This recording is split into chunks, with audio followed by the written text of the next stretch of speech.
episode of our discussion on this series where we're talking about the Residential Academy. And in our first episode, we talked about the trials.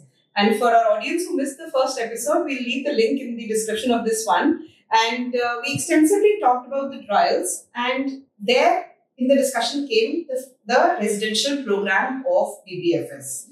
Now, why did we begin talking about what is this residential program? All right, Shruti. Until 2018, BBFS had non-residential programs, right? Now, what is a non-residential program? It is essentially where the children come to us post-school hours or over the weekend, they train and they go back home. But towards 2018, we started getting inquiries from a lot of parents who wanted their kids to take football up seriously without compromising on their academies. Which is where we also realized that, this is a problem that we have to solve for us to create elite players, right? Now, which led us to launching our first residential academy in Delhi in 2018. This is an integrated program where we offer football training, elite football training, along with full-time academics. It essentially is a one-stop solution for all the parents who come to us. We offer everything in a self-sufficient campus. It is a boarding school program. A boarding school program where the children have access to full-time education, football training, hostel, and post-school remedial classes. Okay. Everything in the same campus. Okay. So I understand that it's a boarding school, and but I want you to kind of run us through a little more in detail as to what does this really gives us. What will a player really get here in this boarding school that he's not getting in the evening classes? All right. Okay. So, let me, all of us, we as parents, right, we send our children to school, they go through regular academics. Now, what would academics be, or what would school education be without exams, right? So, pretty much the same way, let us say we are sending our children for football training. Now, football training without matches. How do we really understand or say enough competitive exposure, right? How do we really understand how much our kids have learned? So, what does this program give you access to? And now, when a child enrolls into a program like the Residential Academy, essentially what they have access to is they have access to school level tournaments, they have access to academy level tournaments, and to say CBSE level tournaments, right? So, you have any cluster tournaments, all of this. So, essentially, a child who's in the Residential Academy setup in any age group gets to play anywhere between, say, 25 to 30, 35 sometimes matches. And not necessarily all competitive, but competitive and friendly matches, right? Which isn't something that a child who's in a non-residential program most often will have access to because of their schedule that they have in the non-residential setup. Okay. Right? In the residential setup, because the children are in the same campus, they stay together, they train together, they're with the same school, the logistics of doing this is a lot more easier in the residential setup. Okay. So that's essentially what the whole program offers to any child who comes to us.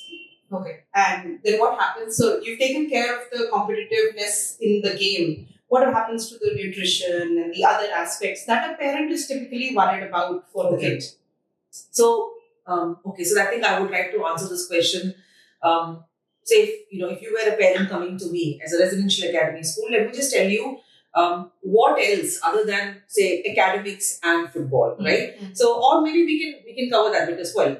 Now, in a residential academy program, what do you have access to?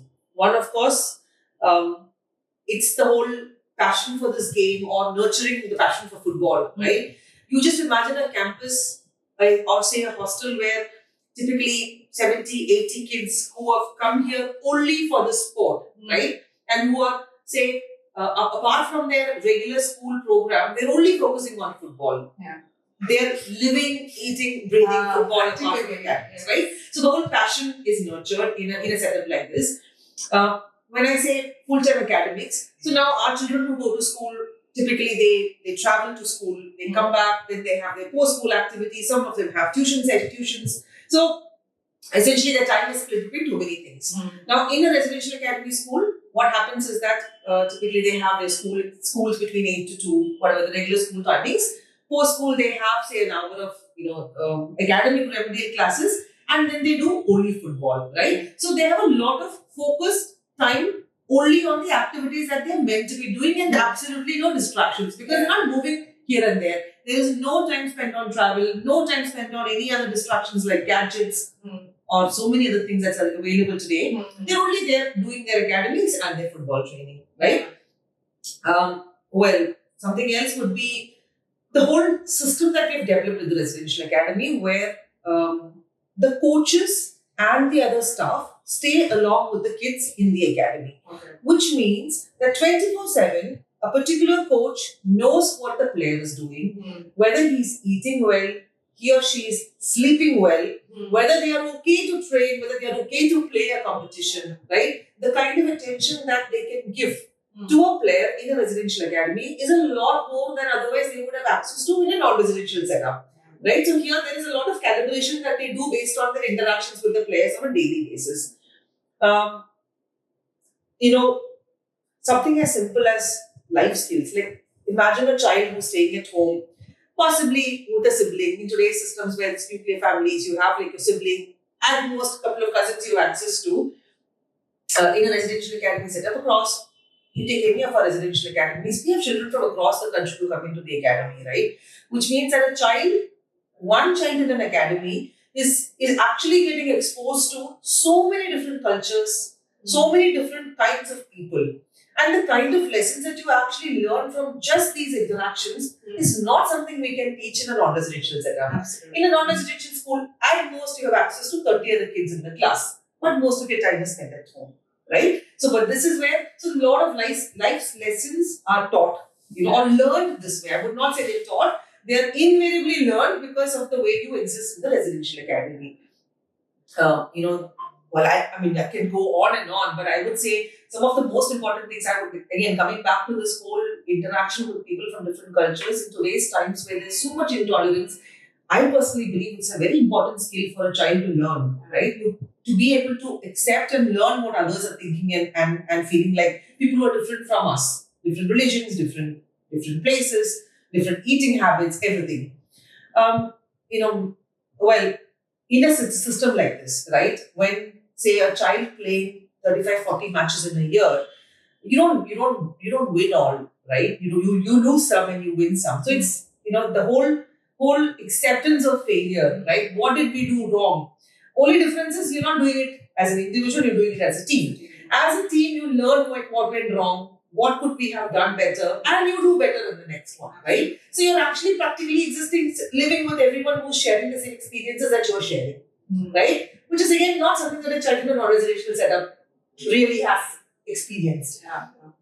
These are, to count a few, I would say, a few. And I think the most important point being, because as a parent, I would say I'm most concerned about the balance between academics and football. Yeah. And this is a setup where a healthy balance is maintained. Because what we promise is that the child does not have to miss anything in school. They attend regular school, 8 to 2, 8 to 3, like any other child who's in a non-residential setup. The only difference is that post-school, they will focus on football. One activity focused. Right? I mean, what is better? That you do 5 things, 10%, or you do, that one thing, one activity which is football, 100%, and then you do your regular academics. Right? So that's personally what we believe is the best thing. Right? To go into depth in that one sport and to just, be at it. So that's another healthy balance that we offer in the residential academy. So these are some of the things that I would say are things that any child who comes to us has access to.